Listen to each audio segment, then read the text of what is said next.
Bismillahirrahmanirrahim. Jumpa lagi kita Bapak Ibu. Assalamualaikum warahmatullahi wabarakatuh. Bagaimana kabarnya Bapak Ibu? Mudah-mudahan ya, saya doakan semuanya dalam keadaan sehat walafiat. Amin ya rabbal alamin. Bapak Ibu, kali ini saya ingin coba berbagi judul kita kali ini Bapak Ibu, mari kita pahami penilaian sumatif ya. Mari kita pahami penilaian sumatif untuk kenaikan kelas dan kelulusan. Nah, di sini ada judul kecil Bapak Ibu, saya sertakan, apakah istilah ujian sekolah sudah tidak digunakan lagi? Nah, dan sebagai bahan rujukan Bapak Ibu, saya coba mempelajari Permendikbudristek nomor 21 tahun 2022 dan panduan pembelajaran dan asesmen atau PPA ya, yang tentu saya meyakini bahwa tidak sedikit ya teman-teman guru kepala sekolah yang membaca tuntas ya Permendikbudristek nomor 21 ini ya tentang standar penilaian pendidikan pada pendidikan anak usia dini, jenjang pendidikan dasar dan jenjang pendidikan menengah. Nah, untuk itu saya ingin berbagi, terutama mengingatkan kembali, kalaupun ya aturan ini memang sudah lama sekian bulan keluar, tetapi saya tadi sampaikan meyakini bahwa teman-teman guru, kepala sekolah, pengawas bahkan mungkin masih banyak yang belum memahami. Untuk itu mari kita berbagi dan silakan disimak video ini Bapak Ibu. Pertama saya ingin menyampaikan bahwa standar penilaian pendidikan adalah kriteria minimal ya mengenai mekanisme penilaian hasil belajar peserta didik. Itu ada di pasal 1 ayat 1. Nah, penilaian sendiri yaitu proses pengumpulan dan pengolahan informasi untuk mengetahui kebutuhan belajar dan capaian perkembangan atau hasil belajar peserta didik. Nah, itu pengertian dari penilaian sendiri Bapak Ibu. Ada di pasal 1 di ayat 2-nya. Bapak Ibu, saya akan coba membawa Bapak Ibu ke langkah-langkah menyusun penilaian ya Bapak Ibu. Di pasal 3 bahwa prosedur untuk penilaian hasil belajar itu yang pertama merumuskan tujuan penilaian. Kemudian yang kedua memilih dan atau pengembangan instrumen penilaian. Jadi setelah merumuskan tujuan baru pengembangan instrumen. Setelah itu baru pelaksanaan penilaian, kemudian pengolahan hasil penilaian dan pelaporan hasil penilaian. Di ayat 2-nya, prosedur penilaian hasil belajar sebagaimana dimaksud pada ayat 1 disesuaikan dengan karakteristik jalur jenjang dan jenis satuan pendidikan. Artinya disesuaikan dengan karakter jalurnya, kemudian pada jenjang pendidikannya dan satuan pendidikan apa. Nah, ini langkah-langkah untuk menyusun penilaian. Kemudian Bapak Ibu, hal-hal yang harus diperhatikan ketika menyusun instrumen Bapak Ibu, mempertimbangkan karakteristik kebutuhan peserta didik berdasarkan rencana penilaian yang termuat dalam perencanaan pembelajaran. Jadi tidak lepas dari rencana pembelajaran tentunya. Dan jadikan harus dijadikan bahan pertimbangan ketika kita menyusun instrumen itu, yaitu karakter dan kebutuhan peserta didik kita. Ini Bapak Ibu. Lanjut ya. Nah, kapan penilaian dilakukan Bapak Ibu? Ini berdasarkan Permendikbud 21. Sebab begini Bapak Ibu. Ketika Permendikbud 21 tahun 2022 ini nanti akan menggugurkan atau mencabut bahkan Permendikbud yang sebelumnya. Mencabut Permendikbud sebelumnya, yaitu diantaranya adalah Permendikbud 43 tahun 2019, yaitu tentang penyelenggaraan ujian di satuan pendidikan. Nah, nanti kita cari tahu Bapak Ibu, apakah memang benar istilah ujian sekolah sekarang sudah tidak berlaku lagi, gitu ya. Lalu dengan apa nanti penilaiannya atau proses asesmennya? Makanya saya berharap ini Bapak Ibu bisa tuntas ya, menyimak video ini sampai tuntas supaya tidak gagal paham. Itu begitu Bapak Ibu. Kapan penilaian dilakukan? Penilaian dilakukan itu adalah sebelum, saat, dan atau setelah pembelajaran. Jadi ada tiga tahap ya. Jadi penilaian dilakukan sebelum pembelajaran, pada saat pembelajaran, dan setelah pembelajaran. Nah, di pasal 7-nya adalah Bapak Ibu, pengolahan hasil pembelajaran sebagaimana dimaksud dalam pasal 3 ya, ayat 1 huruf D dilakukan dengan menganalisis secara kuantitatif dan atau kualitatif terhadap data hasil pelaksanaan penilaian yang berupa angka dan atau deskripsi. Jadi ada angka, ada deskripsi. Itu bisa nanti Bapak Ibu muat dan ditulis ya Bapak Ibu. Nah, setelah itu laporan hasil penilaian Bapak Ibu. Jadi laporan hasil penilaian ini Bapak Ibu tertuang dalam rapor ya, tertuang dalam rapor atau bentuk laporan hasil penilaian lainnya. Di mana pelaporan ini nanti adalah penerjemahan atau kumpulan dari sebuah proses pembelajaran yang dimuat dalam sebuah wadah, yaitu namanya rapor pendidikan, dan nanti untuk dilaporkan kepada orang tua. Bagaimana perkembangan peserta didik, bagaimana hasil belajar peserta didik, di situ nanti dimuat. Jadi berupa laporan hasil belajar yang disusun berdasarkan pengolahan hasil penilaian. Baik. Nah, Bapak Ibu, di bentuk-bentuk penilaian sekarang, di Permendikbud 21 ini Bapak Ibu, bahwa ada dua bentuk penilaian. Pertama penilaian formatif, kemudian yang kedua penilaian sumatif. Nah, kali ini saya tidak akan coba untuk memberikan penjelasan terkait dengan penilaian formatif, tapi saya akan fokus coba untuk di penilaian sumatif supaya nyambung dengan judul Bapak Ibu ya, supaya nyambung dengan judulnya ya, judul video ini ya Bapak Ibu. Jadi tolong disimak Bapak Ibu, mari kita simak sama-sama tentang penilaian sumatif ini. Nah, tujuan dan maksud penilaian sumatif ya, di ayat 7 ini Bapak Ibu. Baik, penilaian sumatif pada jenjang pendidikan dasar dan jenjang pendidikan menengah sebagaimana dimaksud pada ayat 3 ini bertujuan untuk menilai pencapaian hasil belajar peserta didik sebagai dasar penentuan pertama kenaikan kelas dan kelulusan dari satuan pendidikan. Jadi penilaian sumatif ini Bapak Ibu, tujuan dan maksudnya adalah untuk untuk menentukan pertama, kenaikan kelas. Kedua, kelulusan dari satuan pendidikan. Penilaian pencapaian hasil belajar peserta didik sebagaimana dimaksud pada ayat 7 ini dilakukan dengan membandingkan pencapaian hasil belajar peserta didik dengan kriteria ketercapaian tujuan pembelajaran. Jadi untuk mengukur tadi kumpulan-kumpulan tujuan pembelajaran yang sudah ya Bapak Ibu ajarkan, atau untuk mengukur beberapa tujuan pembelajaran yang sudah Bapak Ibu laksanakan, di mana pelaksanaannya adalah nanti di akhir semester. Gitu Bapak Ibu. Kita lihat. Bagaimana sekarang menentukan kenaikan kelas? Nah, Bapak Ibu. Jadi bagaimana ini menentukan kenaikan kelas? Nah, penentuan kenaikan kelas sebagaimana dimaksud dalam pasal 9 dilakukan dengan mempertimbangkan laporan kemajuan belajar yang mencerminkan pencapaian peserta didik pada semua mata pelajaran dan ekstrakurikuler serta prestasi lain selama 1 tahun pelajaran. Ya Bapak Ibu. Jadi diharapkan begitu Bapak Ibu, ketika nanti menentukan kenaikan kelulusan itu mempertimbangkan laporan-laporan kemajuan belajar ya dari semua mata pelajaran tentunya di sini. Kemudian memperhatikan juga keaktifan di ekstrakurikuler. Mungkin juga ada prestasi lain ya selama 1 tahun pelajaran. Oke. Nah, sekarang bagaimana untuk menentukan kelulusan Bapak Ibu? Ya.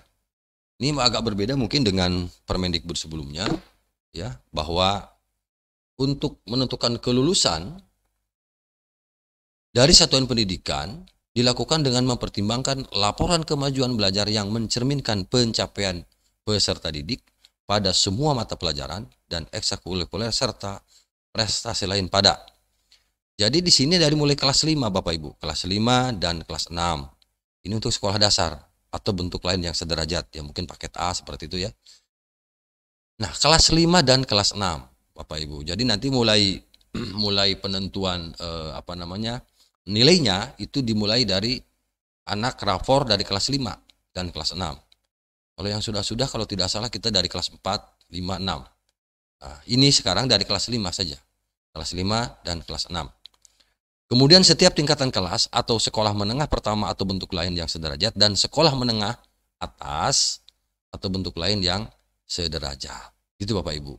Jadi ini untuk menentukan kelulusan, ya. Bagaimana mekanisme sekarang? Mekanisme penentuan kenaikan kelas dan kelulusan tentu ada prosedur yang dibuat oleh satuan pendidikan, Bapak Ibu ya, di mana satuan pendidikan nanti berpedoman kepada aturan atau regulasi atau mungkin mekanisme yang dikeluarkan oleh unit utama yang membidangi kurikulum dan asesmen. Mungkin dalam hal ini bisa dinas ya, mungkin bisa juga kementerian mengeluarkan secara khusus bagaimana ya proses kenaikan kelas dan kelulusan. Di pasal 12 pedoman penyusunan prosedur dan bentuk penilaian hasil belajar peserta didik ditetapkan oleh kepala unit utama yang membidangi kurikulum dan asesmen. Itu mekanismenya Bapak Ibu, mekanisme penentuan kelulusan. Jadi satuan pendidikan menetapkan mekanisme penentuan kenaikan kelas dan kelulusan dari satuan pendidikan berdasarkan pedoman yang ditetapkan oleh kepala unit utama yang membidangi kurikulum dan asesmen. Itu Bapak Ibu. Nah, saya perjelas sekarang Bapak Ibu, ya, perjelas tentang asesmen sumatif. Ya. Yaitu asesmen yang dilakukan untuk memastikan ketercapaian keseluruhan tujuan pembelajaran. Ya, Bapak Ibu. Keseluruhan tujuan pembelajaran. Asesmen ini dilakukan pada akhir proses pembelajaran atau dapat juga dilakukan sekaligus untuk 2 atau lebih tujuan pembelajaran sesuai dengan pertimbangan pendidik dan kebijakan satuan pendidikan. Berbeda dengan asesmen formatif. Kalau asesmen formatif itu dilakukannya kan pada saat proses ya pembelajaran. Nah, asesmen sumatif menjadi bagian dari perhitungan penilaian di akhir semester. Kita garis bawahi di sini bahwa asesmen sumatif ini menjadi bagian dari perhitungan penilaian di akhir semester, akhir tahun pelajaran, atau dan akhir jenjang. Bapak Ibu, mungkin akhir jenjang itu ya mungkin di kelas 6, begitu ya. Akhir tahun pelajaran berarti kalau sekarang 2022-2023 gitu ya. Kemudian di akhir semester bisa di akhir semester 1 atau di akhir semester 2. Ya, akhir semester, di sini kan akhir semester. Bisa akhir semester 1, akhir semester 2. Gitu Bapak Ibu. Oke. Fungsinya untuk apa? Ya, fungsi asesmen sumatif ini Bapak Ibu, sebagaimana saya tadi angkat di dalam judul, fungsi asesmen sumatif, alat ukur untuk mengetahui pencapaian hasil belajar peserta didik dalam 1 atau lebih tujuan pembelajaran di periode tertentu. Oke. Mendapatkan nilai capaian hasil belajar untuk dibandingkan dengan kriteria capaian yang telah ditetapkan.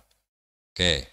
Kemudian menentukan kelanjutan proses belajar siswa di kelas atau jenjang berikutnya. Artinya bisa di akhir jenjang, bisa di akhir kelas. Misalnya kalau di SMP ada kelas 1, 2, 3. Jadi bisa dilakukan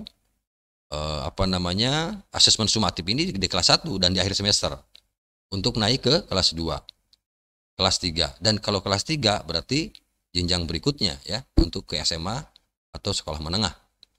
Itu fungsinya Bapak Ibu, ya, fungsi dari asesmen sumatif. Nah, saya kutip ini dari PPA Bapak Ibu, ya. Saya kutip dari PPA dari Panduan Pembelajaran dan Asesmen. Mari kita simak baik-baik Bapak Ibu terkait dengan asesmen sumatif ini. Sebab di luar ada wacana sudah tidak ada lagi ujian. Ya, gitu. Sebenarnya bukan tidak ada lagi ujian, tetap asesmen ujian ada tetap. Menurut saya ini Bapak Ibu, menurut admin nih ya ada, hanya mungkin istilahnya yang berbeda. Tetapi coba kita simak di sini, Bu. Asesmen sumatif, saya ini kutip dari, saya copy paste ya, biar hurufnya besar begitu. Ini dari panduan pembelajaran dan asesmen sebagai bahan rujukan kita. Nah, mudah-mudahan Bapak Ibu sudah pernah membaca itu ya, buku itu, dan itu saya pikir bagi guru kepala sekolah wajib dibaca itu. Asesmen sumatif dapat dilakukan setelah pembelajaran berakhir. Oke, asesmen sumatif dapat dilakukan setelah pembelajaran berakhir. Misalnya, pada akhir satu lingkup materi dapat terdiri atas 1 atau lebih tujuan pembelajaran. Boleh. Ya. Kemudian pada akhir semester dan pada akhir fase. Fase A misalnya, kelas 1, kelas 2, mungkin di kelas 2-nya dilakukan sumatif. Akhir fase kan? Ya, fase A misalnya kelas 1 kelas 2 untuk SD nih. Fase 1 fase A itu 1 2, fase B 3 4, fase C 5 6. Misalnya di SD. Di akhir fase boleh. Kemudian khusus asesmen pada akhir semester. Sekali lagi, khusus asesmen pada akhir semester. Asesmen ini bersifat pilihan Bapak Ibu. Jadi ketika Bapak Ibu ingin melaksanakan atau akan melaksanakan asesmen sumatif di akhir semester, misalnya di akhir semester 1, di semester 2, asesmen ini bersifat pilihan. Apa artinya? Oke, jika pendidik merasa masih memerlukan konfirmasi atau informasi tambahan untuk mengukur pencapaian hasil belajar peserta didik, maka dapat melakukan asesmen pada akhir semester. Kata kuncinya adalah jika masih merasa membutuhkan informasi tambahan. Oke, jika masih memerlukan konfirmasi terkait pengukuran pencapaian hasil belajar, maka dapat melakukan asesmen pada akhir semester. Oke. Sebaliknya, jika pendidik merasa bahwa data hasil asesmen yang diperoleh selama 1 semester telah mencukupi, jika pendidik merasa bahwa data hasil asesmen yang diperoleh selama 1 semester telah mencukupi, maka tidak perlu melakukan asesmen pada akhir semester. Oke. Hal yang perlu ditekankan adalah untuk asesmen sumatif, yang perlu ditekankan untuk asesmen sumatif, pendidik dapat menggunakan teknik dan instrumen yang beragam. Tidak hanya berupa tes. Maksudnya tes tertulis ya. Mungkin tes lisan atau tes tertulis. Ya.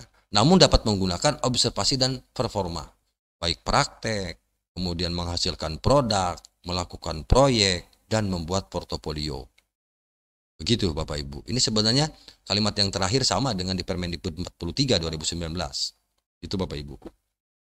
Jadi dari pernyataan ini Bapak Ibu bisa menyimpulkan ya. Silahkan nanti Bapak Ibu koordinasi dan ngobrol, diskusi bersama pengawas dan kepala sekolah. Ya Bapak Ibu. Oke.